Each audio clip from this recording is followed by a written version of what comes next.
Order! Order! You are an incorrigible delinquent at times.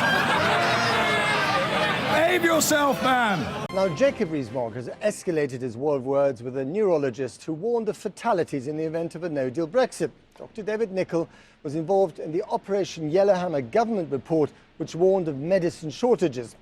He clashed with Jacob Rees Mogg on live radio earlier this week when he asked what level of fatalities the Leader of the Commons would be willing to accept in the event of the UK leaving without a deal. Now, Mr. Rees Mogg has compared Dr. Nicholl to the disgraced anti-vaccination campaigner, Dr. Andrew Wakefield, who was struck off for unethical behaviour. A lot of Remainers wish to make our skins crawl. And I'm afraid it seems to me that Dr. David Nicholl is as irresponsible as Dr. Wakefield.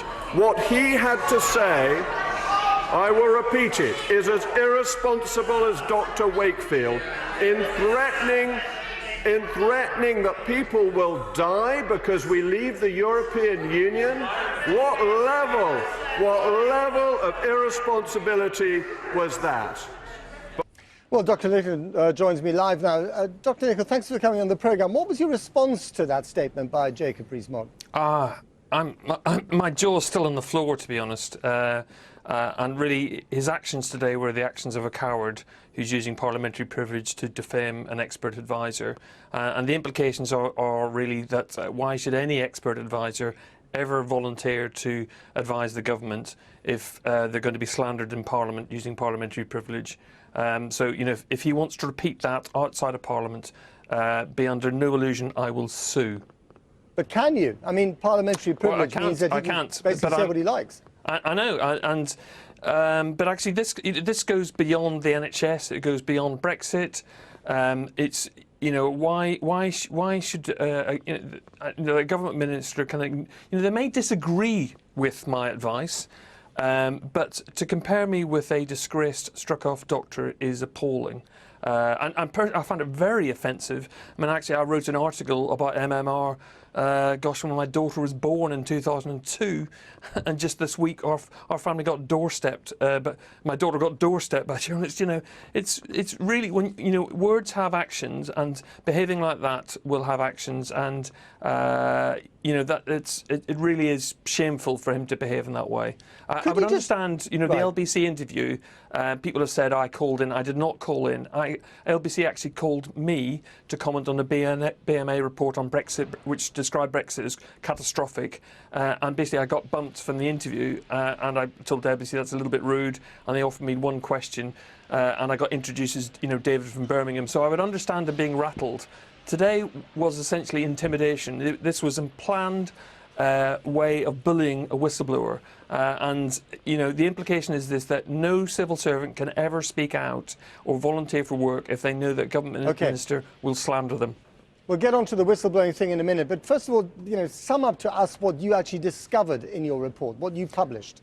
Well, nothing's been published. It is, and I feel like a minion as a very small part of Yellowhammer. I mean, I was approached. The Royal College Physicians approached a number of specialty societies in January, and I volunteered on behalf of neurology. I happen to be secretary of the Association of British Neurologists, but I'm speaking in a personal capacity.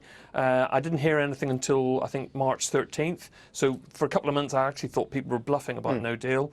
And I was sent I didn't sign any non-disclosure agreement. I saw strictly confidential files, do not pass on, and it wasn't every drug in neurology. It was a very limited group of drugs, largely in epilepsy and neuropathic pain, and I had to rank them according to a traffic system. Bear in mind, pharmaceuticals are ahead of food. Okay, right. So red was, I would view as you need to fly that in. Amber was because it's life-threatening.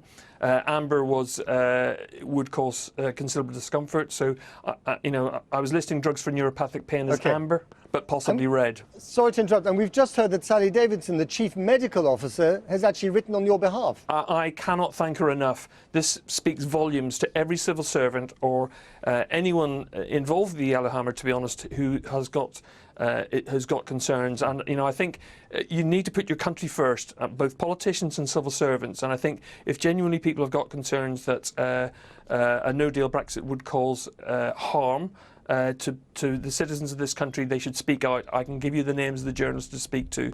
Channel 4 News is one of them. David Nicholl, thank you very much indeed for coming on the programme.